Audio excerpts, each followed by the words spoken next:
5 राज्यों के चुनाव और इसमें उत्तराखंड पर खास नजर, क्योंकि यहां से कांग्रेस पार्टी के आप कह सकते हैं सबसे बड़े नेता हरीश रावत।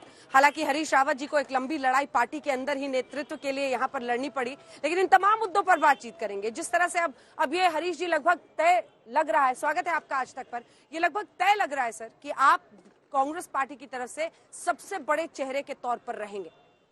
क्या है वो बड़ी बातें जिसके जरिए आपको लगता है कि आप बीजेपी को इस बार मात दे पाएंगे? ए, बी, वो कहानी, क्योंकि एक वक्त ऐसा आया जब आपने भी अपने मन की व्यथा को खुलकर सामने रखा, क्योंकि नेतृत्व को ही लेकर कि कौन फेस होगा आपके होते हुए पार्टी में क्लैरिटी नहीं थी, स्पष्टता नहीं थी।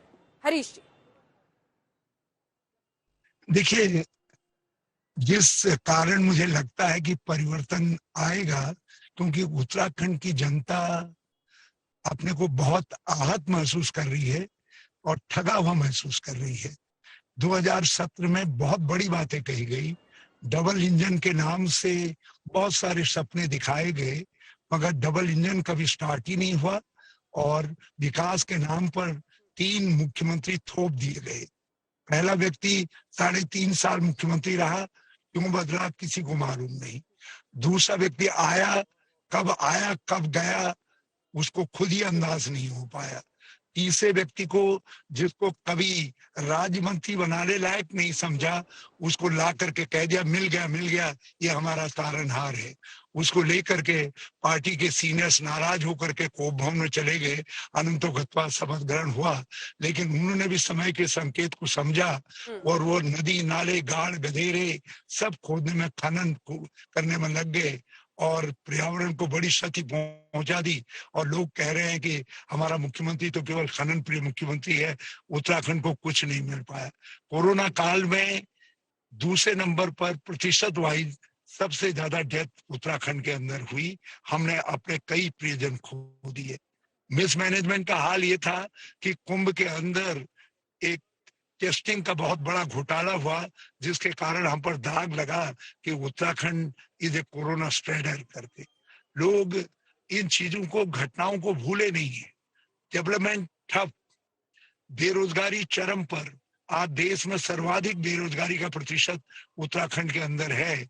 जो रोजगार मूलक स्टेट है, उस स्टेट के अंदर बेरोजगारी कितना कहर ढा रही होगी, अंजना जी आप अंदाज लगा सकती है।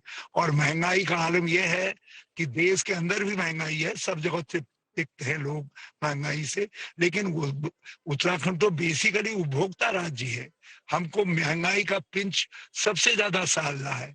हमारे कुछ एरियाज में गैस का सिलेंडर इस समय 1000 के पार है, बल्कि कांग्रेस को नारा देना पड़ा कि लाओ लाओ कांग्रेस की सरकार, गैस का सिलेंडर नहीं होने देंगे 500 के पार। ये गांव गांव में आज इस गीत को लोग गा रहे हैं। तो ये स्थितियां हैं और लोकायुक्त देने का वादा किया हमने। लोकायुक्त का चैलेंज यही है सर, हरीश जी, बिल्कुल गवर्नर के पास चैलेंज यही है सर, पेंडिंग पड़ा हुआ। चैलेंज यही है सर कि आप कैसे ये जो तमाम आपका नाकामियां गिना रहे हैं, महंगाई हो या फिर जिस रफ्तार से मुख्यमंत्री इन्होंने बदले, ये सब जो आप गिना रहे हैं, इसको क्या कांग्रेस पार्टी एनकैश कर पाएगी? सबसे बुरी हार पिछले चुनाव में उत्तराखंड में कांग्रेस पार्टी को मिली थी, पिछले आपके लिए भी बड़ी चुनौती थी। कितना प्रेशर इस बार है? और क्या आपको लगता है पार्टी ने क्लैरिटी करने में कि हरीश रावत ही लीड करेंगे पूरा कैंपेन, ये बताने में पार्टी ने लेट नहीं कर दी सर? देखिए, पार्टी के ने 2017 में हम हारे जरूर, क्योंकि उस समय पोलराइजेशन की जो आंधी उत्तर प्रदेश से चली, उसमें उत्तराखंड के अंदर, मगर एक बात नोट करिए, जो 2012 में हमको वोट मिला था, जिसने हमारी सरकार बनाई थी, हमको वही परसेंटेज ऑफ वोट 2017 में भी मिला। तो इसका अर्थ कर भाजपा के नारे में नहीं आने के लिए बिल्कुल। और जहां तक फेस का सवाल है, मैं तो आप जानती हैं एक योद्धा हूं, लड़ता हूं।